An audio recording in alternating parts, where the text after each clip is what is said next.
Bueno, hermanos, bendiciones, buenos días a todos, el Señor les bendiga.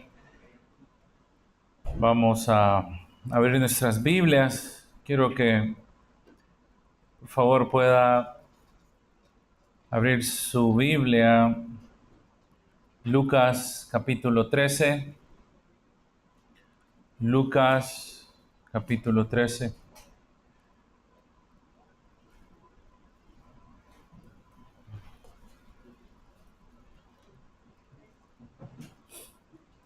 13.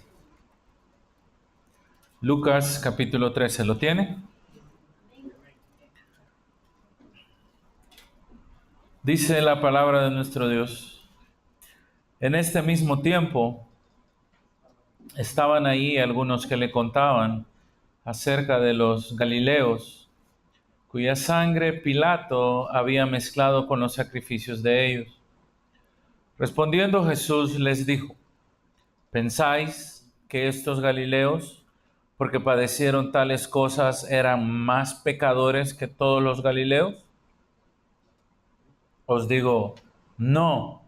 Antes, si no os arrepentís, todos pereceréis igualmente. O aquellos 18 sobre los cuales cayó la torre en Siloé y los mató, ¿pensáis que eran más culpables que todos los hombres que habitan en Jerusalén? Os digo, no. Antes, si no os arrepentís, todos pereceréis igualmente. Ore conmigo, hermano. Padre, te damos gracias por la hermosa oportunidad que nos das de poder compartir el pan, de poder compartir el vino. Bendito sea tu nombre, Señor, que nos das la oportunidad de poder recordar tu muerte, recordar tu sacrificio. Y el pasaje, Señor, que permites que podamos tener ahora nos guía hacia el arrepentimiento, a que podamos pensar seriamente en la condición en la cual vivimos, y oramos que sea tu palabra la que trabaje en nuestros corazones, que sea tu palabra la que nos guíe, que sea tu Espíritu Santo el cual empodere en la vida de cada uno de nosotros este mensaje, Señor. Que podamos ser claros, que mis hermanos puedan ser edificados, que puedan ser renovados por medio de la palabra y que puedan salir con convicciones bíblicas, convicciones correctas acerca de cuál es el verdadero problema del ser humano, Señor. Te agradecemos este tiempo y te alabamos, te bendecimos en Cristo Jesús. Amén y amén. Creo que cada uno de nosotros, o los que pasamos de cierta edad, nos recordamos qué estábamos haciendo el 11 de septiembre del 2001. La mayoría que pasamos de cierta edad sabemos a dónde estábamos, qué estábamos haciendo.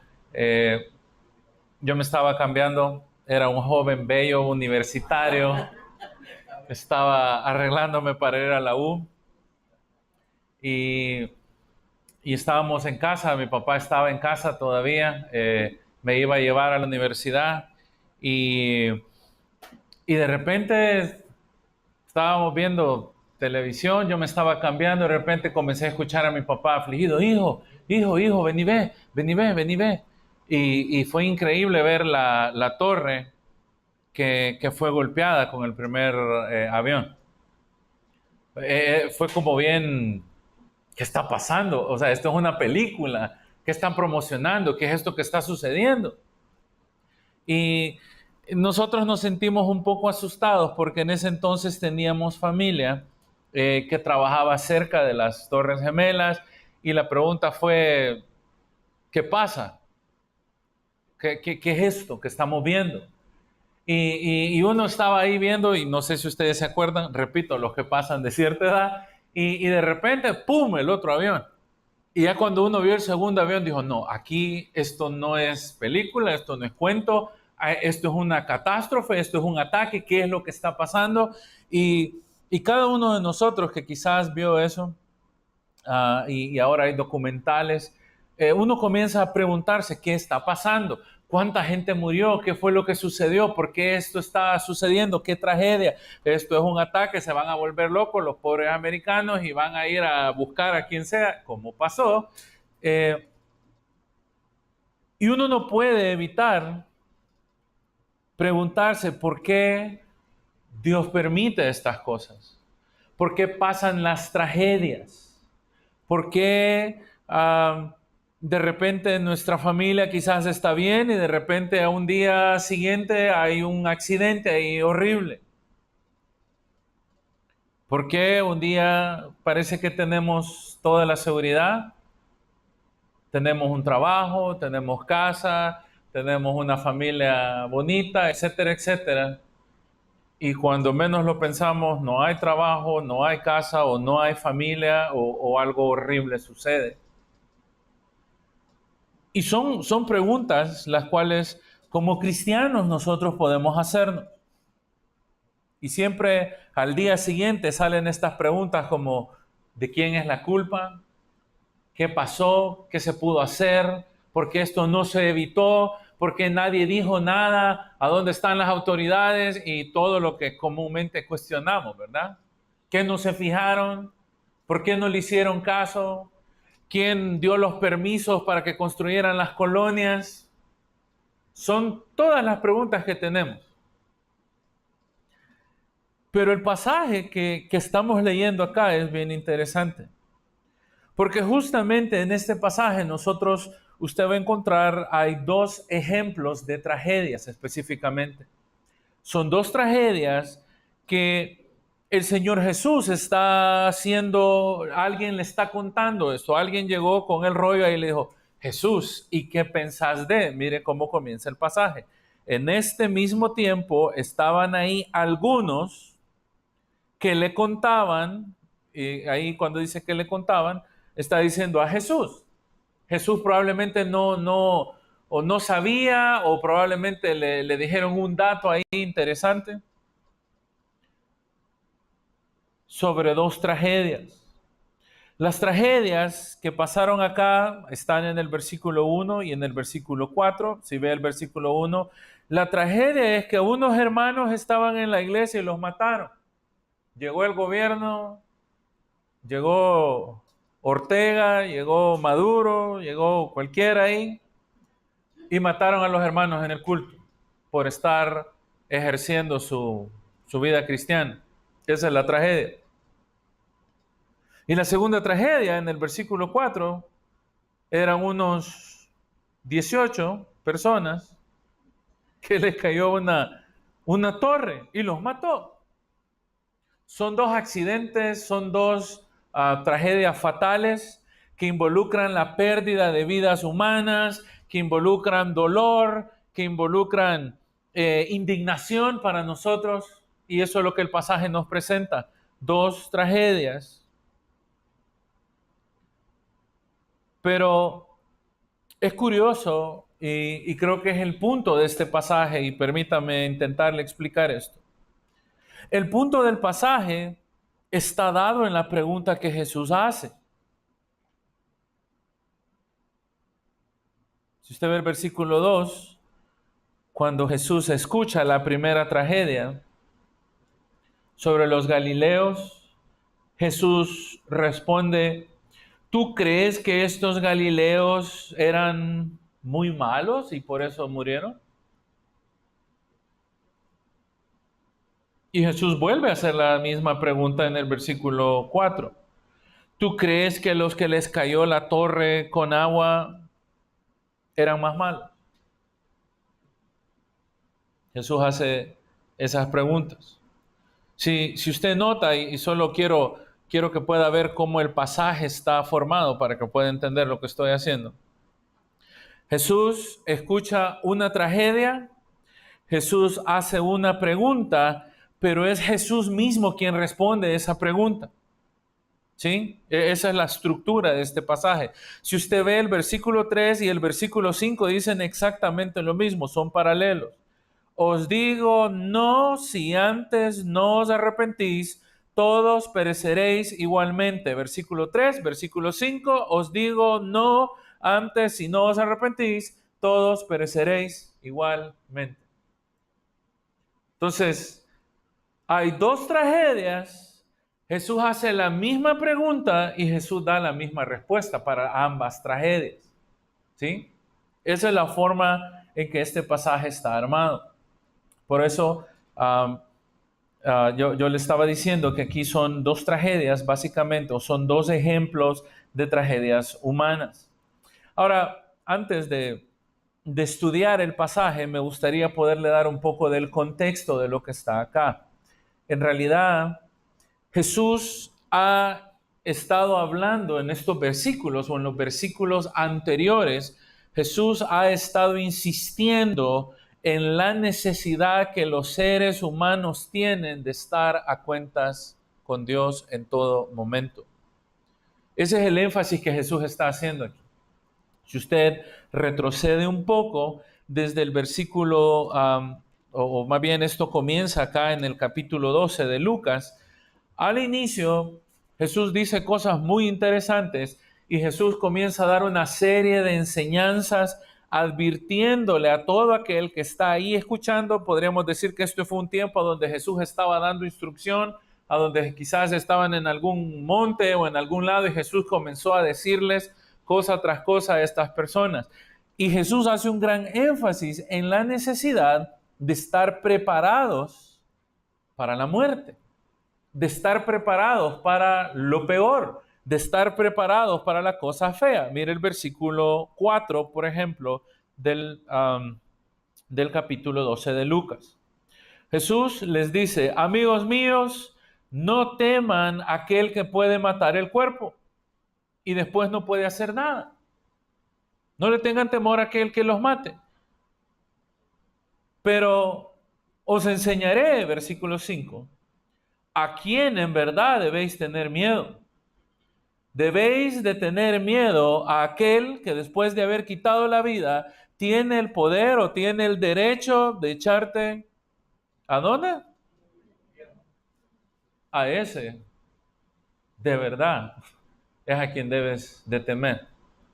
Jesús está dando una serie de enseñanzas sobre la necesidad de los seres humanos de poder estar listos cuando la adversidad se presenta.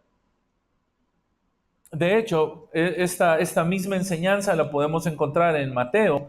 Si usted busca Mateo 10, Jesús está dando exactamente la misma enseñanza, está técnicamente diciendo lo mismo. En Mateo 10, 26, Jesús dice,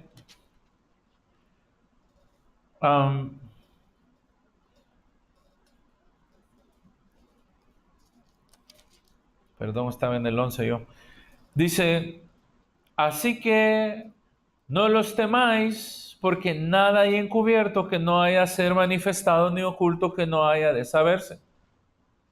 Lo que os digo en tinieblas, decidlo en la luz, y lo que habéis oído, proclamad desde las azoteas. Y no temáis a los que matan el cuerpo, mas el alma no pueden matar. Temed más bien aquel que puede destruir el alma y el cuerpo, ¿a dónde? En el infierno. Viniendo de Jesús, es una advertencia bien interesante. Como, a mí me suena como diciendo, mira, no te preocupes, si al final te vas a morir. La muerte es inevitable. Pero lo que sí deberías de tener temor es lo que sucede después de que mueras. Y en esa misma forma, si regresa a Lucas, siempre ahí en el capítulo 12 de Lucas, Jesús entonces está dando ese tipo de enseñanza diciendo que no deben de tener temor, que no se preocupen, que dejen de vivir con ansiedades, que dejen de vivir con miedos, que dejen de vivir preocupados por las cosas terrenales. Si usted, por ejemplo, ve el versículo 8, otra vez en Lucas 12, Jesús les vuelve a dar una enseñanza y les digo que todo aquel que me confesare delante de los hombres, también el Hijo del Hombre le confesará delante de los ángeles de Dios. Mas el que me negare delante de los hombres será negado delante de los ángeles de Dios. Y cuando terminan estos versículos, él comienza a hablar luego en el versículo 19, por ejemplo. ¿Qué pasaría si ahora te piden el alma? ¿Qué pasaría si ahora Dios nos llama?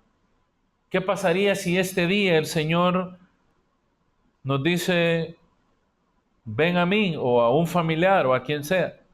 Versículo 19, diré, alma mía, muchos bienes tienes guardados, para muchos años, repósate, come, bebe, regocíjate. Pero Dios le dice, necio, esta noche vienen a pedirte tu alma, y lo que has provisto, ¿de quién será? Así es el que hace tesoro para sí y no es rico para con Dios. Otra vez, la advertencia es, ¿de qué te sirve afanarte, trabajar, matarte y olvidarte de lo esencial que es tener una relación y un temor para con el Señor? Si al final del día vas a estar lleno de pisto o de dinero, pero tu alma se pierde. ¿De qué sirve? ¿Cuál es el punto en afanarse tanto por la vida que al final va a perecer? Y como Pastor Mauri estaba enseñando estas semanas, el trabajo se acaba de un día para otro. Y en el trabajo lo ven a uno como un número. Uno es completamente innecesario en un trabajo. Ah, se fue aquel, contrata a otro. Ahí terminó todo. Pasamos afanados por cuidarnos, por la salud, y al día siguiente, ¡pum!, un tumor, una quebradura o lo que sea, y se acabó la salud. ¿Por qué nos afanamos? Y es lo que Jesús está diciendo. Mejor fuera estar listo y que nuestro corazón, nuestra alma, esté preparada para el día que nos llamen a rendir cuentas. Lo mismo dice otra vez, si usted sigue hasta el versículo 30, Jesús sigue hablando sobre la ansiedad y sobre el afán, porque todas estas cosas, hablando de cuestiones materiales, son las que busca la gente del mundo, pero el Padre sabe de qué tenéis necesidad, así que en vez de buscar estas cosas, busca primero el reino de Dios y todo lo demás te será añadido. No pierdas tu tiempo queriendo almacenar cosas, reteniendo cosas, amando tanto a las cuestiones materiales. Mejor vive para el reino de los cielos y eso va a venir simple y sencillamente. Dios lo va a traer cuando Él quiera. Luego Jesús da otra enseñanza. Mire cómo termina el versículo 40, hablando del siervo fiel. El siervo fiel, según el versículo 40, debe de estar preparado porque la hora no penséis o no la sabéis, porque un día el Hijo del Hombre va a regresar. Jesús está siendo completamente intencional desde el capítulo 12 de Lucas, advirtiendo a las personas que no amen sus placeres, que no amen sus riquezas, que sus vidas deberían de servir para la gloria del reino, que no tiene punto en afanarse porque pueden ser destruidos, porque pueden perder su alma. Luego en el versículo 58 nos dice que debemos de estar preparados porque un día el juez nos va a llamar a rendir cuentas. Versículo 58, cuando vayas al magistrado con tu adversario, procura en el camino estar en paz con tu enemigo. No sea que te arrastre al juez y te entregue el alguacil y termines metido en la cárcel. Es la misma idea en la mente de Jesús. Debes de estar listo para cuando el juez te llame a rendir cuentas. Debes de estar listo para cuando se presente la oportunidad y llamen tu alma o te pidan tu vida. Debes de estar listo, por lo tanto no deberías de vivir afanado por los bienes. Es exactamente en ese contexto en el cual Jesús comienza a hablar de la necesidad del arrepentimiento. Es más importante que nos arrepintamos. Es más necesario que nos podamos arrepentir. Y de hecho, si me permite ahí estas cosas que no puedo evitar como profesor de seminario, desde el capítulo 9 hasta casi el final de Lucas, que es la segunda sección de Lucas, Jesús está con su mente pensando en el Calvario. Jesús está con su mente pensando en la cruz. Jesús ahora está preparado para ir a la cruz y Jesús comienza su camino hacia la cruz, si lo quiere, y es en su camino con vistas hacia la cruz a donde está advirtiendo a las personas la necesidad de estar a cuentas. Si usted, bueno, no lo busque, pero por ejemplo en el capítulo 15 de Lucas, Jesús habla sobre las ovejas perdidas y la necesidad de que las ovejas tienen de ser restauradas. Habla sobre el hijo pródigo y cómo el hijo pródigo necesita arrepentirse y regresar ante el Padre. Jesús está haciendo mucho énfasis en la necesidad que los hombres tienen de arrepentirse. De hecho, ese es el mensaje de Jesús. Si usted ve Mateo 4, en el versículo 17 de Mateo 4, dice, entonces Jesús comenzó a predicar y la predicación de Jesús era arrepentidos porque el reino de los cielos ahora está cerca.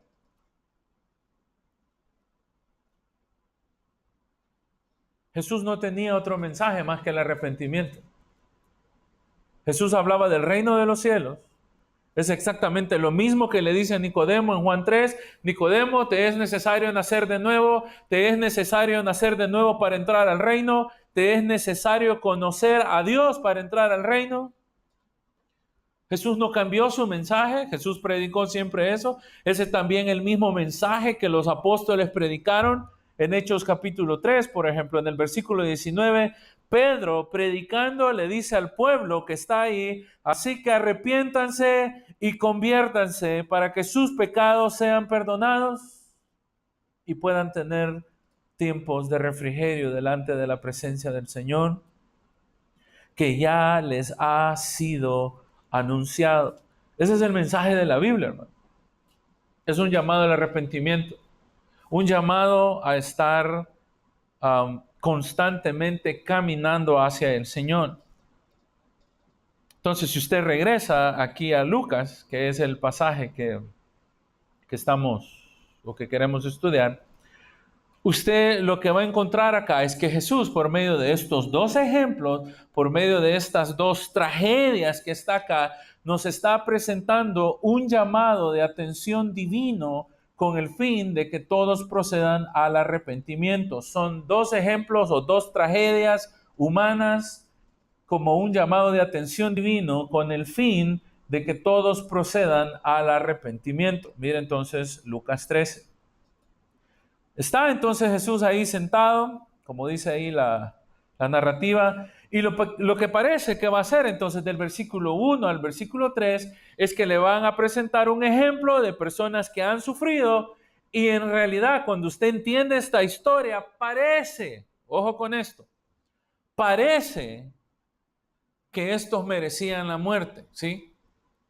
Aunque usted cuando lo lee solo lee personas religiosas, pero parece que merecen la muerte.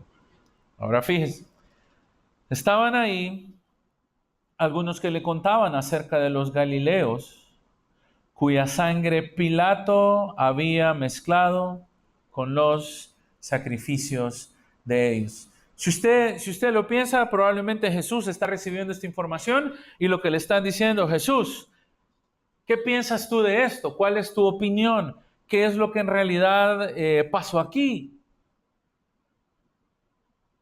Porque acá lo que se presenta son personas, según el versículo 1, que están ofreciendo sacrificio, ¿sí? Son personas religiosas, entre comillas. Se nos dicen un par de cosas. Primero, que son galileos. Estos galileos se acercaron probablemente al templo, a Jerusalén, y cuando llegaron al templo, los mataron. Ahora, algo que tiene que entender acá, cuando dice cuya sangre Pilato mezcló con los sacrificios, para la mente judía esto es una aberración. Es algo inconcebible. Es algo completamente grosero, si lo quiere. porque la sangre del sacrificio tenía que ser pura.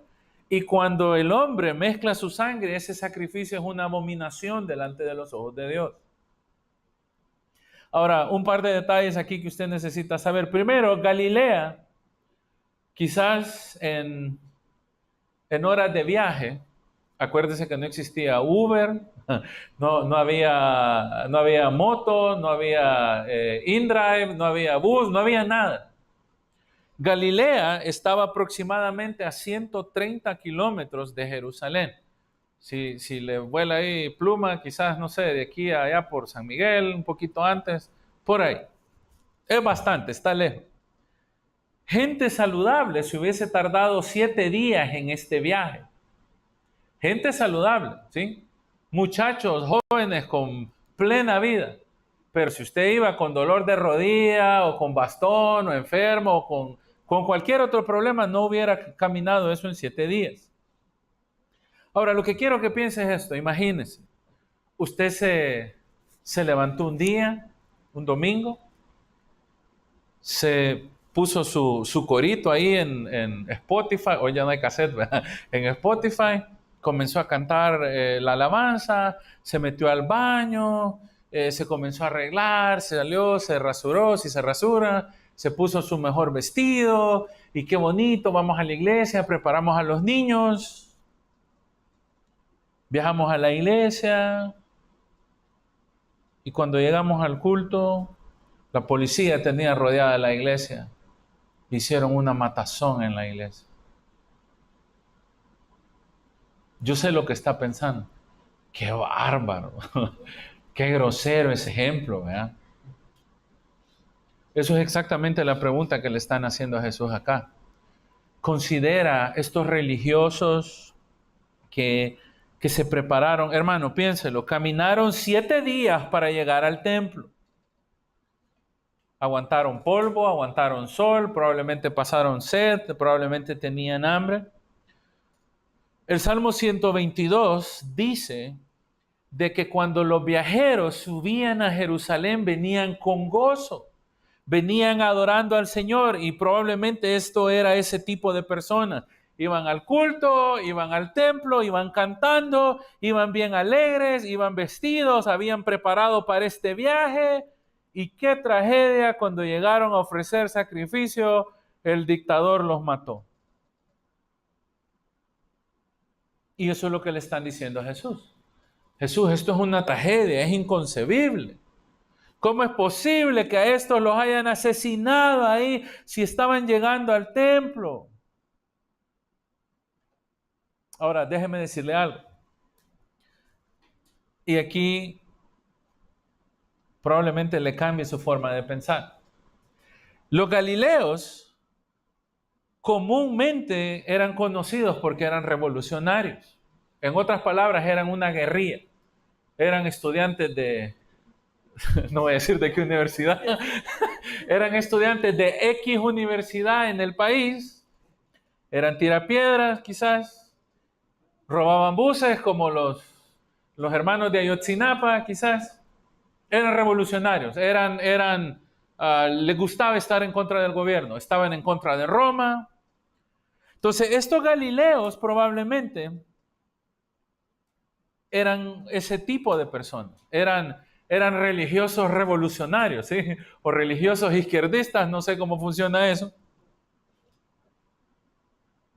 Y lo que cuenta la historia, porque hay poca información, es que probablemente estos galileos estaban enojados porque Pilato había tomado el dinero del templo para construir un acueducto en Jerusalén. O sea, él tomó el fondo religioso, tomó los diezmos y las ofrendas para construir algo para la ciudad. Entonces, estos galileos quizás estaban enojados. Pero Pilato tenía espías por todos lados. Tenía un servicio secreto. Eran de la GSS o estaban monitoreando Facebook todo el tiempo a ver los comentarios en contra de la dictadura. Y entonces lo que pasó fue que Según la historia, es probable que Pilato había enviado gente encubierta al templo a esperar que llegaran estos revolucionarios. Y en el momento que ellos estaban adorando, en el momento que los revolucionarios estaban presentando sus ofrendas, dijeron ahora. Y los pelaron a todos. Ahora, déjenme preguntarles. Ahora que usted sabe que son revolucionarios, ¿qué piensa? Quizás se lo merecían, ¿verdad? ¿O no? Estaban en contra del gobierno, piénsenlo. Se lo buscaron, exacto, esa es la palabra. Es que, hermano, uno no se mete en nada. Si no quiere problemas, mejor uno se... Y aquí usted podría decir, entonces estos no eran tan religiosos. En realidad se los buscaron. Pero note entonces cuál es la pregunta que Jesús hace. Ok, entonces Jesús, al escuchar esto, versículo 2, les dice, ok, excelente. Ahora déjame preguntarte a ti. ¿Tú crees que estos galileos que llegaron ahí al templo, que ofrecieron sacrificio, porque los mataron ahí, tú piensas que ellos eran peor que el resto de galileos? Es la pregunta de Jesús. O sea, ¿tú crees que ellos merecían la muerte? ¿Tú crees que porque ellos hacían cosas, ellos merecían morir? Ahora, lo interesante de la pregunta de Jesús es que Jesús en realidad les está tirando a ellos que hagan su juicio. Es como, juzgue usted. ¿Qué piensas tú? Si los galileos, según los comentaristas, tenían fama de revolucionarios, dice William Barclay, los galileos eran revolucionarios, incendiarios y pasaban continuamente haciendo revueltas en contra de Roma. Y la pregunta de Jesús es, ok, ¿tú piensas que ellos se merecían esto? Y probablemente usted está diciendo, pues sí, si eran guerrinches, si eran, estaban en contra del gobierno, eran una oposición, cualquiera podría pensar esto.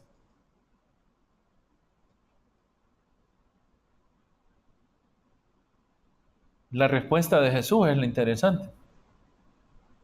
Bueno, déjame decirte esto. Jesús dice, no, estos no eran peor que los otros, o estos no son más malos que el resto de la población. Jesús nos da la respuesta.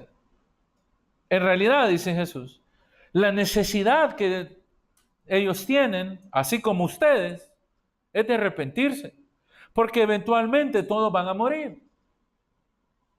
Ahora, lo que parece que Jesús está haciendo es viendo la tragedia, no minimizándola, sino que Jesús reconoce que cuando las tragedias alcanzan es porque es parte del mundo en el cual vivimos. ¿Por qué pasó el 2001, septiembre? Solo en inglés me lo puedo, perdónenme, hermano. El 11 de September 11, le iba a decir, el 11 de septiembre del 2001. ¿Por qué nos hacen injusticias? ¿Por qué alguien puede de repente maltratarnos de una forma grosera y parece que injusto? Jesús entiende que eso es parte de la realidad en la cual vivimos.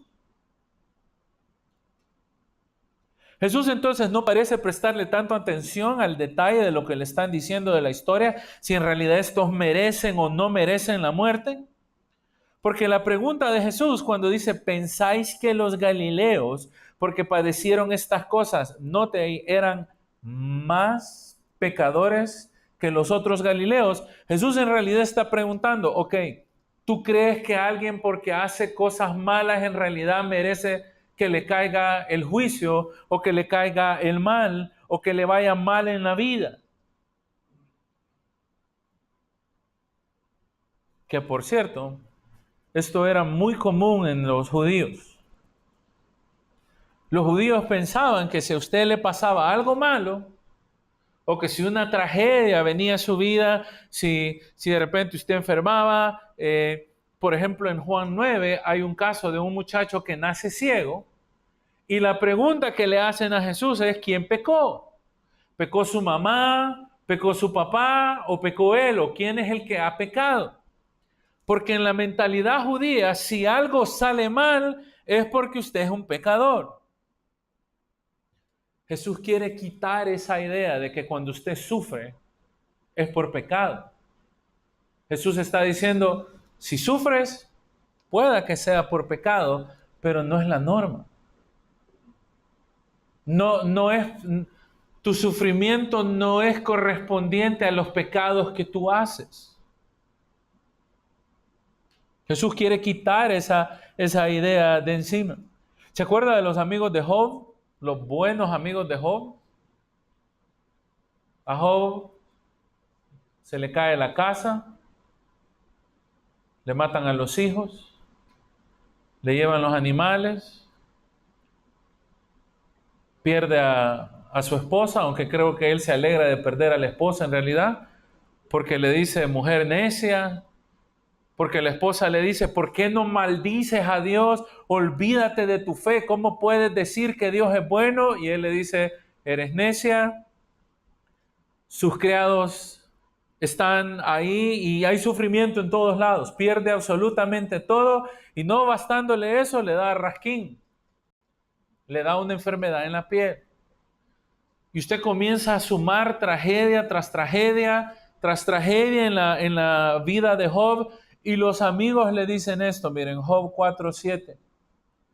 ¿Acaso los inocentes sufren en vano, Job? Le están diciendo, vos sufrís porque algo debes. Sufrís porque algún pecado estás pagando. ¿A dónde se han destruido a las personas rectas? El que hace injuria o el que siembra injuria, cosecha injuria, le dicen sus amigos. Esto es la mente tradicional judía. Jesús entonces cambia esta forma de pensar cuando le dice, miren, ¿ustedes creen que estos porque eran revolucionarios se buscaron que les pasara algo malo? Jesús le dice, no. En realidad, no. De ninguna manera, casi que literalmente.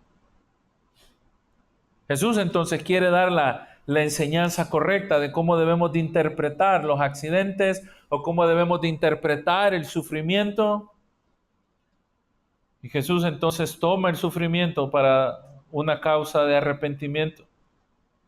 Yo te digo, versículo 3, si no te arrepientes, a menos que te des cuenta de tu condición, a menos de que tú te apartes de tus pecados, a menos que te des cuenta que tú también has ofendido a Dios, así como los otros galileos, que probablemente eran guerrilleros, igualmente, tú vas a morir en la misma forma que ellos. Si usted nota acá, lo que Jesús en realidad está haciendo, está diciendo, mira, no te preocupes si alguien merece o no merece la muerte. No te pongas a pensar si este porque era malo le fue mal o si este porque era bueno le fue bien. Al final todos los seres humanos tienen un mismo destino y es que un día se van a encontrar con su Creador. Y ahí se nos va a pedir cuentas por igual a todos. Entonces la necesidad primordial del ser humano en realidad no está en hacer justicia de forma terrenal o en estar pensando si alguien merece o no merece la muerte, sino que la necesidad principal de los seres humanos es siempre poder estar a cuentas con el juez que algún día nos va a pedir a todos cuentas. Hayamos sido malos o hayamos sido buenos. Y Jesús es lo que le está diciendo. Todos pereceréis. Mire cómo termina esa frase ahí, me encanta. Igualmente se van a ir todos. Todos van a encontrar la misma ruina, todos van a encontrar la destrucción, todos van a ser eternamente separados de Dios, a menos que se arrepientan. No importa al final si esto les pasó porque se lo merecen, si les pasó porque no se lo merecen. Jesús entonces está reconociendo que el problema es la condición humana. Que lo que pasa en este mundo a veces va a ser injusto, probablemente no te lo merecías. Y Jesús entonces ocupa eso para decirnos, ¿sabes qué? En vez de quejarte y decir que Dios es malo por el mal que estás sufriendo, ¿por qué no mejor te arrepentís? ¿Por qué no mejor procedes a Dios? ¿Por qué no mejor te agarras de Dios y deja o permite que esa prueba, que ese sufrimiento o lo que sea que está pasando en tu vida pueda servir para que puedas estar a cuentas siempre con el juez? Porque eventualmente el juez va a pedir cuentas. Y estás tan ocupado, tan afanado, garantizándote tu estilo de vida, garantizándote tus placeres, viviendo como quieres vivir, alejado de la vida espiritual. Estás demasiado ocupado siendo bonito, estás demasiado ocupado teniendo tus hobbies, estás demasiado ocupado haciendo cualquier cosa y no te das cuenta que hay un día en el cual Dios ha determinado que va a llamarnos a cada uno de nosotros para pedirnos las cuentas. Ese día no va a importar nada. Todo lo que hemos trabajado en esta vida, todos los que nos cuidamos el físico, ¿verdad? todo, todo lo que aprendimos, todo lo que hicimos, absolutamente nada de eso se nos va a pedir. La pregunta es, ¿estás listo para estar ahora con el juez? ¿Sí o no? Por eso Jesús, en realidad acá lo que está diciendo otra vez es que la mayor necesidad que los seres humanos tienen es de estar a cuentas con Dios. Porque si no se arrepienten, Jesús garantiza lo que va a pasar. Ahí perecer significa serás destruido. Serás completamente apartado. Esa es exactamente la enseñanza de la Escritura. Por cuanto todos pecaron, están destituidos de la gloria de Dios. No importa si son pequeños, no importa si son grandes, no importa si son religiosos, no importa si se portan bien, no importa si se portan mal, al final del día todos van a llegar a ese día delante del juez. Ahora, fíjense, otra vez. Versículo 4. Este es el segundo ejemplo. Estos parece que no lo merecían, ¿sí? Estos parece que no lo merecen. Entonces, si usted lo piensa, este es el segundo ejemplo. Y Jesús está ocupando estos ejemplos como queriendo decir, oye, la prueba es una forma en la cual Dios está tocando la puerta para que puedas acercarte a Él. Ahora se nos presenta a unos jóvenes, no sabemos qué son, versículo 4, o aquellos 18 sobre los cuales cayó la torre de Siloé y los mató. A saber qué estaban haciendo ahí. No sabemos. Quizás estaban bañando, ¿verdad? Como ahí en la torre de Siloé cerca hay un estanque. Quizás estaban en una piscina, estaban comiéndose sus pancitos, tomando salvacola. No tengo nada en contra de la salvacola, hermano. Estaban comiéndose unas donas ahí al 2x1 con cafecito y de repente, ¡boom!, cayó la torre. Todos se murieron. ¡Qué tragedia! Vi una noticia un día de estos que a mí me partió el corazón. Dos muchachos, uno de 15, uno de 17, acababan de celebrando su graduación de la escuela, del colegio, se tiraron a una poza y los dos se ahogaron. No, hombre, a mí me dio como papá, ¿verdad? Uno piensa en sus hijos, no, hombre, quizás los hipotes. Después me puse, quizás andaban bolos, ¿verdad? No sé, comencé a pensar cosas. Pero qué tragedia. Los niños andaban celebrando y se murieron. Probablemente este número de personas ahí les cayó una torre. Podríamos pensar que a diferencia del primer grupo, ¿sí?, A diferencia de los religiosos que quizás eran revolucionarios, estos sí solo literalmente iban pasando. En buen salvadoreño, yo de la tienda venía pasando y me llevaron. Estos quizás fueron sujetos de mala praxis. Quizás el gobierno dio permiso para construir edificios con malos materiales. Quizás pistearon algo malo pasó ahí. Pero lo cierto es que esta fue una torre que tenía como una cisterna en el aire y esta torre cayó encima de estas 18 personas y los destripó, los mató. Acá no podemos decir nada más que evidentemente es un accidente. Quizás aquellos lo merecían, pero estos. Y Jesús nos vuelve a hacer la misma pregunta para que nosotros juzguemos. ¿Ok? ¿Cómo juzgas esto? Mira el versículo 4. Ok.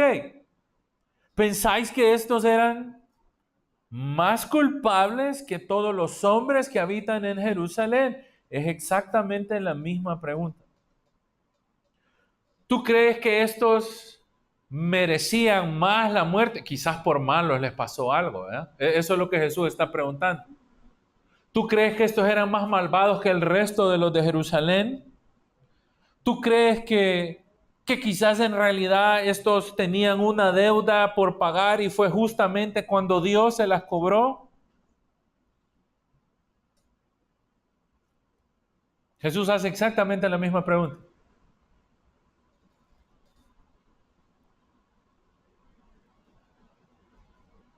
Y por eso le dije, cuando nosotros tomamos juicio o tomamos lados, lo hacemos pensando en lo que está pasando, ¿sí?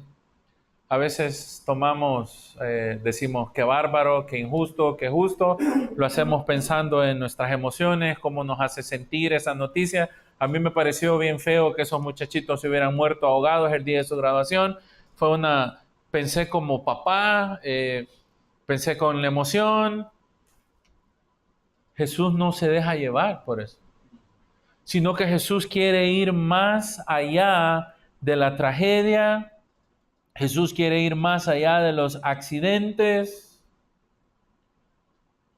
Y Jesús entonces vuelve a hacer la pregunta, ¿qué juzgas tú de todo esto? ¿Cuál es tu juicio? Recuerdo que hace un par de años, no sé si recuerdan, allá por el 2012 creo, 2010 por ahí, no sé si recuerdan que hubo un terremoto en Haití, horrible, un terremoto que destruyó y mató gente. Y recuerdo muchos predicadores, entre unos estaba el Pat Robertson, quien era de Club 700, y él decía, Haití se merecía esto porque son unos idólatras, merecían la muerte porque en Haití está lleno de santeros. Y la pregunta es, ¿y acaso no hay cristianos en Haití? Y igualmente cristianos como santeros quizás murieron. Ese juicio es un juicio humano. Ese juicio es un juicio que nosotros hacemos basado en lo que vemos, en cómo nos hace sentir cierta información. Y otra vez nos hacemos preguntas. ¿Por qué pasan este tipo de cosas? ¿Por qué Dios permite el sufrimiento? ¿Por qué estas cosas suceden y de repente hay cierto dolor ahí? Jesús evita esa pregunta en realidad y Jesús dice, no estás haciendo la pregunta correcta o no estás llegando a la conclusión correcta. Jesús vuelve a responder en versículo 5. Yo les puedo decir a ustedes que no se lo merecían, no hay información. En realidad, si no se arrepienten, todos van a morir igualmente. Ahora, ojo con esto. Es probable que cuando Jesús está diciendo eso, se lo está diciendo a los que tienen enfrente.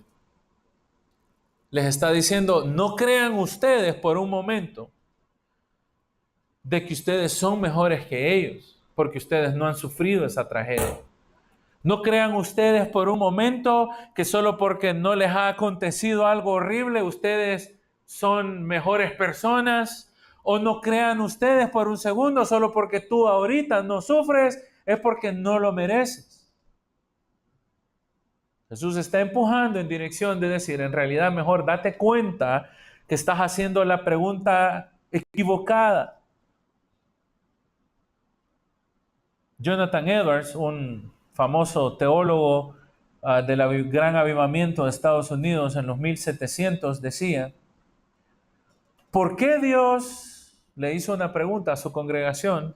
Y la pregunta de él fue, ¿por qué Dios no te ha destruido desde que te levantaste esta mañana? ¿Por qué Dios no nos ha matado a nosotros ahorita, desde que salimos de la casa hasta acá? ¿Acaso merecemos más que otros? Y la respuesta es no. Estamos exactamente en la misma condición que cualquier persona. ¿Por qué Dios parece perdonar a unos y parece perdonar a otros? A saber. Luego, Jonathan Edwards le pidió a su congregación, después de que lanzó esa pregunta, y les dijo, desen cuenta o consideren que cada momento que usted vive, cada segundo que Dios te ha prestado, es un lujo el cual estás disfrutando y probablemente no te has dado cuenta. Cada bendición en la cual Dios te regala, cada buena dádiva que Dios te ha dado, es una bendición de la cual no hicimos ningún mérito. En realidad lo que está pasando, o porque Dios no nos ha llevado, es porque Dios está siendo paciente con una raza humana que se ha rebelado abiertamente contra Él y Dios está esperando que todos procedan al arrepentimiento. ¿Por qué Dios, y usted probablemente les pasa, usted ve las marchas LGBT y usted dice, Señor, manda fuego sobre esos pecadores? Y déjeme ponerle el chip correcto. ¿Acaso ellos merecen más castigo que nosotros? Y si usted es religioso va a decir, sí, porque ellos están en contra de Dios. ¿Acaso Dios no nos salvó a nosotros de una condición similar? Es exactamente lo que Tito capítulo 3 dice. Nosotros éramos exactamente el mismo tipo de pecadores. Mire Tito 3. Hablando de los gobiernos, hablando de los líderes, recuérdales que se sujetan a los gobernantes, a las autoridades, que obedezcan, que estén dispuestos a buena obra, que dejen de andar difamando, que no sean peleones, que sean amables, que se muestren mansos, porque nosotros también éramos insensatos. Tú no eras diferente que aquel que aparentemente vive en un abierto libertinaje en contra de Dios. Tú eras con la misma cabeza, por eso dice insensato. Literalmente, tú vivías con la misma torpeza. Eras rebelde, eras extraviado, eras esclavo de pecados, te deleitabas en tus pecados, vivías en malicia, eras envidioso. Mire, esta me encanta, aborrecible. ¿Sabe qué significa? Eras un caemal, literalmente eso significa. Ese sí es caemal, dice uno. Eso dice. Eras un caemal y te caía mal todo el mundo, ¿sí? Eso es lo que está diciendo. Eras insensato, rebelde, extraviado, esclavo, te deleitabas en el pecado, vivías en la malicia del pecado, eras un caemal, te caían mal todos. 4. Pero hasta que Dios te alcanzó y te salvó no por obras, sino por misericordia, sino por la regeneración y que te regaló el Espíritu Santo y te dio la gracia y te dio la salvación. Hasta entonces tú entendiste que no debías de ser como eres. Caso contrario, estaríamos exactamente igual de perdidos que los demás. Aseverar que nosotros somos mejores porque somos cristianos o porque tenemos una religiosidad o lo que sea, es subirnos en el caballito de la moralidad y pensar que el cristiano es mejor que otra persona, cuando en realidad somos exactamente igual de pecadores. Lo único es que hemos sido perdonados y Dios nos ha enseñado su gracia. No somos mejor que nadie, somos exactamente iguales, porque ni les pregunto sus testimonios, hermano. Ya me imagino lo que diré. Yo por eso nunca cuento el mío. Pues yo siempre le digo al pastor Mauri, si yo te contara todo mi testimonio, estoy seguro que el domingo me cierran la puerta, no me dejarían entrar. Lo único que Dios tiene con nosotros es misericordia y paciencia, hermano. Porque al final todos vamos exactamente en el mismo camino a donde se va a presentar un día, y mientras Dios no nos mata, o mientras el Señor no nos quita la vida, o mientras una tragedia difícil no se nos acerca, Dios nos está dando tiempo, nos está regalando tiempo para que podamos acercarnos a Él. Déjeme decirle esto en esta forma.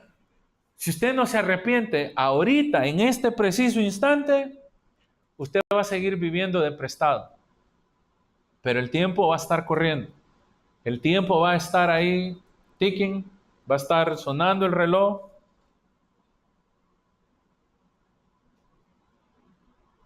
Y Jesús nos dice cuál es el problema del ser humano en realidad. No es que este era más malo, no es que este era menos malo. En realidad el problema es humano. Debemos de esperar la tragedia, hermano. Las tragedias van a llegar, son inevitables. Son parte de esta creación. Dele gracias a Dios que todavía no le ha venido. Y cuando venga, corra al Señor por auxilio. Corra al Señor en arrepentimiento, pero debería de hacerlo desde ya. Porque usted no sabe si en realidad la tragedia que le llegue no le permite arrepentirse.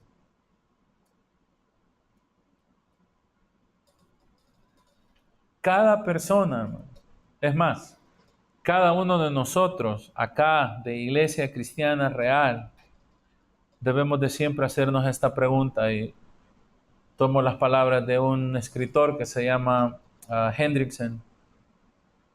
Hendrickson dice: a la luz de todas estas verdades o de esta verdad, tú debes de hacer las siguientes preguntas. ¿En realidad me he arrepentido? ¿Sí o no? ¿O me estoy arrepintiendo, que debería ser lo correcto? ¿Es en realidad Cristo mi Señor o todavía soy un sirviente de las tinieblas? ¿Verdaderamente me he arrepentido de mis pecados y toda mi confianza está en Jesús? ¿O en realidad todavía estoy pensando si lo hago o no? ¿O todavía estoy creyendo que si me porto bien, que si hago un rezo, que si soy religioso, quizás Dios me perdone?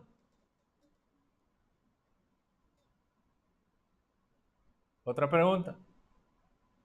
¿En realidad me he convertido o no me he convertido? ¿En realidad me he arrepentido o no me he arrepentido? ¿Por qué? Porque Jesús mismo nos dice qué es lo que va a pasar si no nos arrepentimos.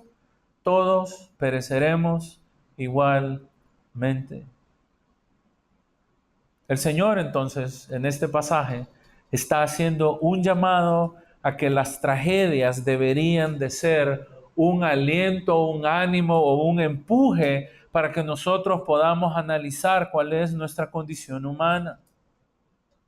Jesús descarta la idea de que el sufrimiento o el dolor necesariamente sea resultado de nuestro pecado personal.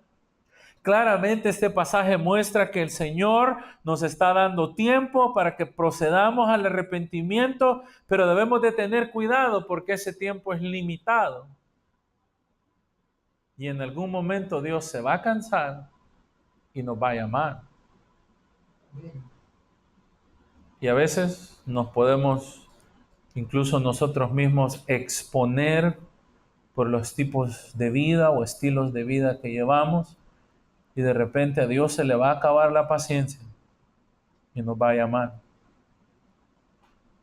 Y finalmente este pasaje nos está diciendo claramente que el problema del ser humano en realidad es el pecado, que todos los humanos somos pecadores y que Dios causa a veces dolor en nuestras vidas para que podamos conocerle, para que podamos acercarnos a Él, para que podamos tener una mejor relación con Él, para que podamos depender de Él o en su defecto, para que podamos arrepentirnos. Eso es exactamente lo que Jesús está enseñando en esta porción, hermano. Ore conmigo. Señor, te damos gracias por tu palabra.